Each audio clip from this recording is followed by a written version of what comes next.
So, of course, there is that initial protest at APD, and it sounds like there's one other one that is also planned today. We have another one that's planned tomorrow. So we are just going to continue to monitor this all weekend. And, of course, these protests are happening across the country as well. Each city, it's looking a little bit different. And, of course, all of it is for George Floyd, but here in Austin is also for Michael Ramos. And with that, we are actually joining us this afternoon is Nelson Linder, the president of the Austin NAACP chapter. Hi there, Nelson. We are so happy to have you on here this morning. Can you hear me okay? Yes, I can, Nelson. How are you today? I'm doing very well. And yourself?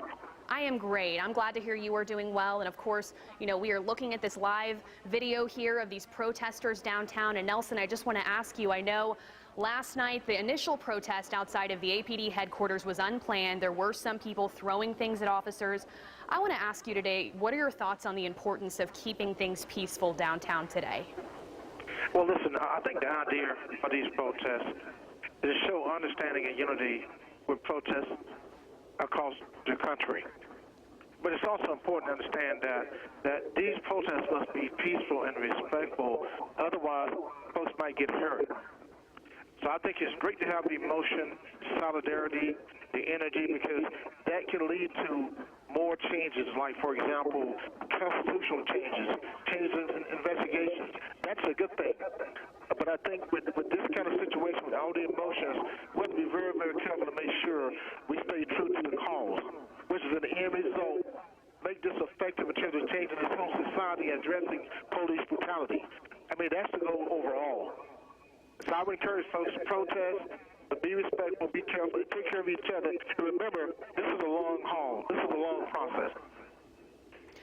Yes, sir. And how do you feel about some of these videos that are going viral in different large cities? I know there's a lot of controversial discussion about the riots that are stemming out of these protests. How do you feel kind of seeing some of these videos? Here's the challenge, and there's historical context.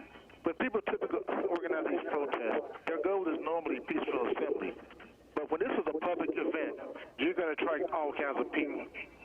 So we have to understand that we have very little control over folks who decide to do the riot stuff. That's just not what protest is about. I hope that the folks who are there peaceful for the right reasons will remain true to our cause and work for change through our criminal justice system. But understand, these are very stressful times. People are going to be emotional, but at the same time, the goal of the protest always is not hurt people, but change society, encourage people to get involved every day. Get involved in your city council, your state legislature, and write and change the laws. But if people are being hurt, that's not going to be for anybody. Right, and let me ask you, well, a lot of these protesters are downtown for George Floyd today. A lot of them are also showing up for Michael Ramos. Do you think that APD mishandled that incident with Mr. Ramos? Oh, absolutely. And again, that's a perfect example. His case should be looked at closely, investigated properly, and we need people to show their concerns. But it's going to go through a process, and I'm going to remind people, while the protest is going to help you rally, at the end of the day, you're going to have a grand jury proceeding, prosecutors, and a judge. So understand that this is going to take you to another place, and you've got to stay involved.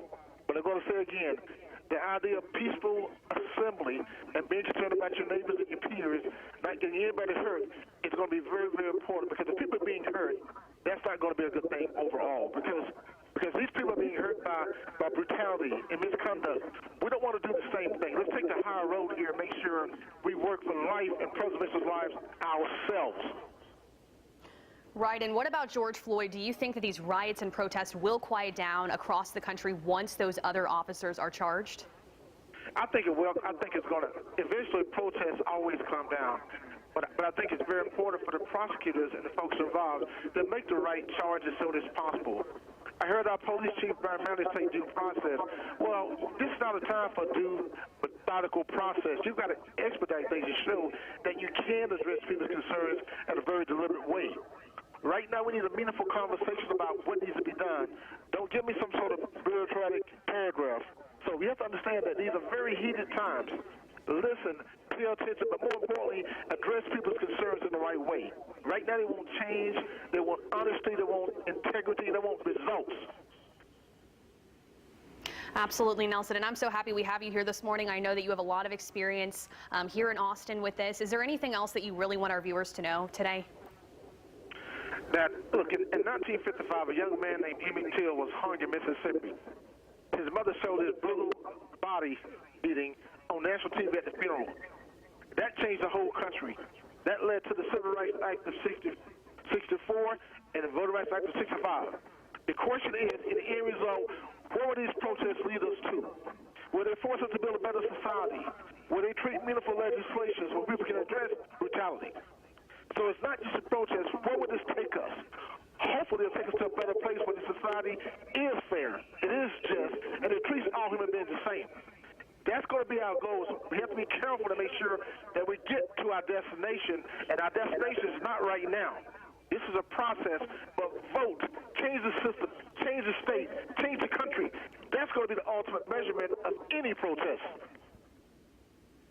Thank you so much for sharing that, Nelson. We are so glad that we had you here this afternoon. And once again, thanks for joining us, and please take care of yourself. Thank you, Nelson. You're very welcome. Be safe. Be safe.